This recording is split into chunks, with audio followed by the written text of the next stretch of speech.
If you feel like you're still spending a lot of money on groceries, you are. I'm Jenna, and this is Smarter News.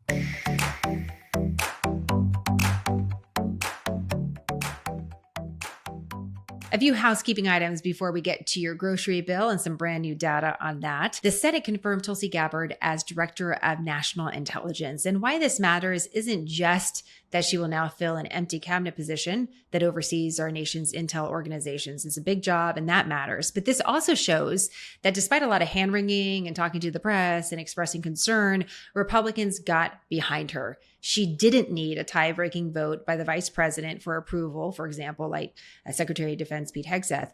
So Republicans seem to be coalescing behind President Trump's choices. It's also worth a reminder that Tulsi Gabbard is a former Democrat who left her party and is now serving in a Republican administration. She has that in common with Robert F. Kennedy Jr., also a former Democrat who may be serving in this administration. We do expect the Senate to take up his nomination for a final vote this week, and we'll keep you posted on that. The mix of past political ideologies in this current administration is a big story that really gets left on the sidelines. President Trump was formally registered as a Democrat, according to reports, and has shifted a lot between political ideologies over the course of his life. And that makes this administration different and makes the times that we're in different. You know, I mentioned this in our longer podcast on Monday for our insiders, but want to flag it for you as well. We're not even a month into this new administration. And for the first 100 days for any administration, Republican or Democrat, it's set up. The administration is setting their pace, they're setting their tone, they're setting their priorities. But once we get past that 100 days, which is really an arbitrary deadline, the administration will start owning the current state of affairs. And when economic data comes out, it will be their economic data, not the previous guys. I mentioned that because we have some new inflation data that shows inflation in America remains high. This is a reading that comes out monthly. It shows us price comparisons for common goods that we all buy, and inflation is up month over month, year over year, higher than the Federal Reserve would like and higher than expected. Here's the White House reacting to that news. First of all, on the inflation point, we did receive those numbers, and they were worse than expected, which tells us that the Biden administration indeed left us with a mess to deal with. It's far worse than I think anybody anticipated because, unfortunately, the previous administration was not transparent in where the economy truly was. We know people at this very podium told the American people that inflation was transitory and that it would go away. That was not the case. And now the last report of the Biden administration, as revealed today, shows that inflation is still about 4.5% higher over the past 3 months. This is an indictment on the Biden administration's mismanagement of the inflation crisis and their lack of transparency in addressing it. As for tackling inflation and interest rates, the president has made his position on this very clear. He wants interest rates to be lower. He wants inflation to be lower. And he believes that the whole of government economic approach that this administration is taking will result in lower inflation. I have said that from this podium many times. Want to know a major factor in inflation for your groceries? It's actually the price of eggs. Egg prices are up more than 50% year over year, and that impacts a lot of other prices because you find eggs in other things, you know, like baked goods, like cookies, for example. There's often a debate about how to bring inflation down. What do you really do in this sort of situation?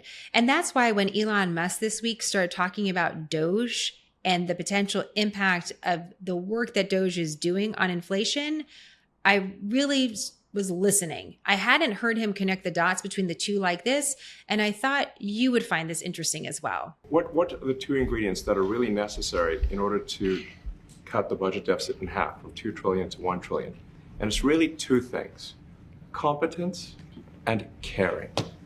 And if you add competence and caring, you'll cut the budget deficit in half. We can cut the budget deficit in half from 2 trillion to 1.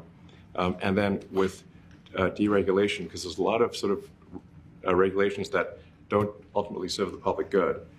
We need to free the builders of America to build. And if we do that, that means I think we can get the economic growth to be maybe 3-4%, maybe 5%. And that means if you can get $1 trillion of economic growth and you cut the budget deficit by $1 trillion, between now and next year, there is no inflation. There's no inflation in 26.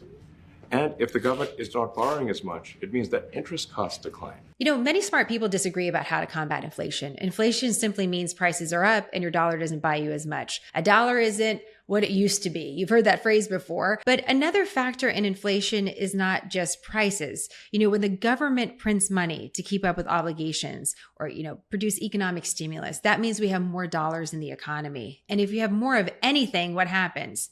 The value goes down. More dollars means the value of your dollar can go down, and that can lead to your dollar also buying you less.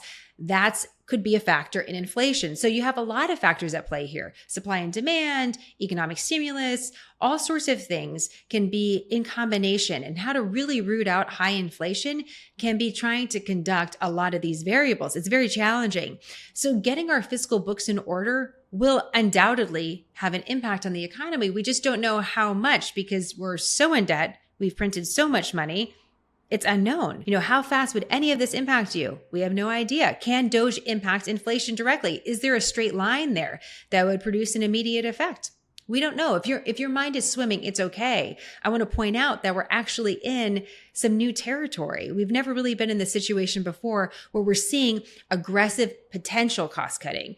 And there's surely a debate happening about what the domino effect will be. And with the court slowing things down for Doge, who knows the timeline on all of this, but it's a really interesting story. One issue with the new inflation data is that consumers, you and me, we continue to spend, even though prices are high, which just encourages prices to stay high when the Federal Reserve really wants to see the economy somewhat cooling down. We don't want to see it overheating with high inflation. And so we're not seeing that cooling, and therefore it's likely that the Fed will keep borrowing rates high to try to slow us all down. And that could impact you and your plans for this year. So again, just want to flag that for you. I'm curious, what really stuns you out there when you're shopping and you see the price of a good? What surprises you? The price of a dozen eggs still surprises me, but I've somewhat gotten used to it and somehow feel like prepared for it. But I'm curious, what do you see that you're still like, wow, how is that costing that much? I'm really curious what your thoughts are on that. You can email us hello@smarternews.com or leave a comment. I really love hearing from you on this issue because it's one that really impacts all of us. One of the stories though that I'm watching as we're going into the weekend is the following. We just heard for the very first time the president talk more specifically about his communication with Russian President Vladimir Putin and speaking about ending the war in Ukraine. And also the president was talking about speaking with President Zelensky of Ukraine. And we really want to watch this space because we have a lot happening in Europe right now and a lot of really high-ranking officials overseas for this big defense summit in Germany. The Secretary of Defense is in Europe. We have the Vice President in Europe. We expect the Secretary of State, Marco Rubio, in Europe. There's an expectation, obviously, of other world leaders to be part of this summit, including the Ukrainian president, President Zelensky. Things happen when people meet in person. And it's just something that we should have on our radar as we go into Valentine's Day. Love is in the air, and maybe love and peace. Who knows? Could this be the start of something? It's something to watch. And so again, I like to flag this for you. In the meantime, we got a lot of other stories developing. We'll watch them for you, keep you posted. And as always, we appreciate your support of quick, concise, nonpartisan, smarter news. Have a great day.